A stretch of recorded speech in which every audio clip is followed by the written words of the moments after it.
Jean Stafford has pulled herself up by the bootstraps from the most humble of beginnings in this little cottage in the bush above the township of Meander.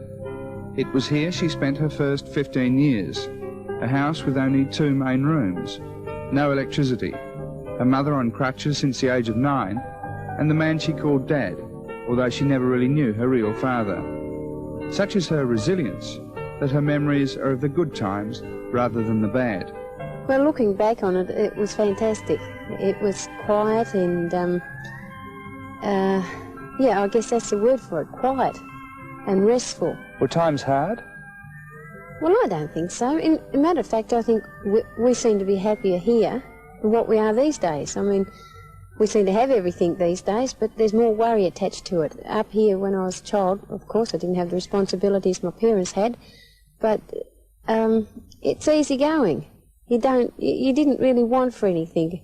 I mean, we didn't have any money much, but I never went without very much, not the main things in life, you know, food and clothing. I was never short on any of that sort of thing. You were living here without electricity at the time. Was that a bit of a bind? Well, I didn't notice it because I never knew electricity. When I went away, of course, and got married and moved into our first home, I can tell you I had a few shocks because I wasn't used to electricity. I like putting my finger in a PowerPoint socket when there's no globes to it and things like that. But no, I never noticed that here. We used to read by candlelight. We used to have a tilly light in the lounge room. And no, I never noticed anything like that. It was just normal living to me, and because I knew people around here. Yeah, how did you hear your first country music? On the radio. We had a little battery radio here. We used to fight because not only I lived here with my mum and my foster father, but my mum's sister's boys and her sister, of course, used to move in with us a lot. So in this little house, here, there used to be 2 families living. Top and tailing beds and all this sort of thing used to go on. And, of course, with the boys, there was 5 boys and 1 girl and myself. And we used to fight who was going to get to the radio. Jean Stafford's first public appearance was at the hall at the bottom of the hill, the scene of the school socials and the local dances. Having sold herself as a singer of note, she was soon in great demand. I feel that there's always something here about Meander. From where you start, I think, wherever you begin, there's always something inside you that tells you, well, that's very special to you, and you always hold that very high during your life, and you look back on it and say, well, that's where I began, that's what started me out, and my ambitions came from this and that. Jean admits she and the Meander school never really saw enough of each other. She simply had her mind on other things. But she was going to have to wait. She left school at 15, and knowing her mother and foster father couldn't keep her, she went to Deloraine to work at the hotel as a general rouseabout. You had to work 6-7 days a week, because I boarded here at the same time, and it was strenuous in many ways. You was demanding for the hours, because we'd get up of a morning at 6 o'clock, and you had to be on the job at 6:30, 7, and you'd work right through till 2 o'clock in the afternoon and have 2 hours off and back at work, and you could finish anything between 11, 12, 1 o'clock in the morning. Tamworth Judge Hedley Charles of Burnie has watched Jean develop. How does he assess her voice?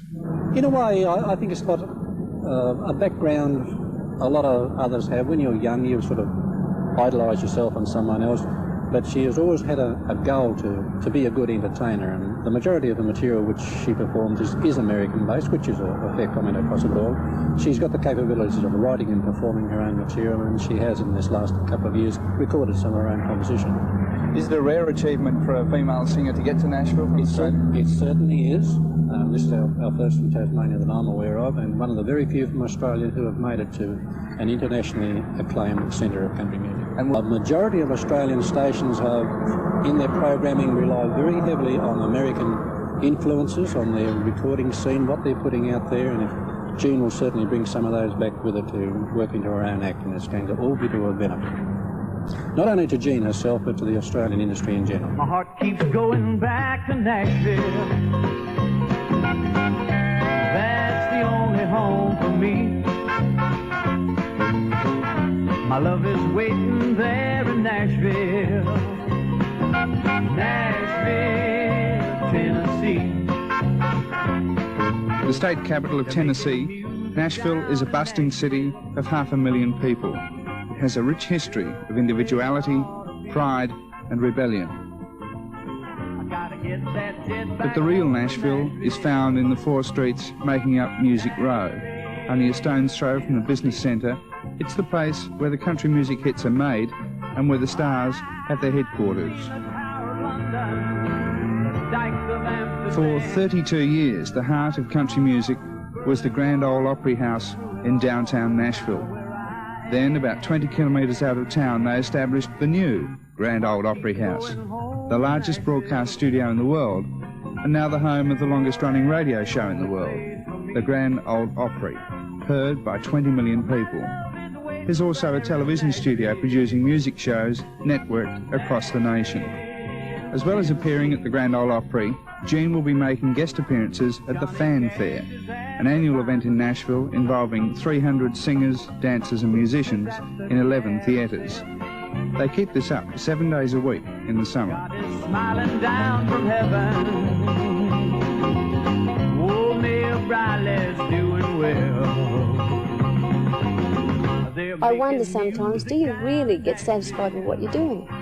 Because now I want to go to the States. 3 years ago I would have been happy just to stay here in Australia and record and do more progressive country. But I always wanted to go to America, of course, but never ever thought that I'd eventually actually do it.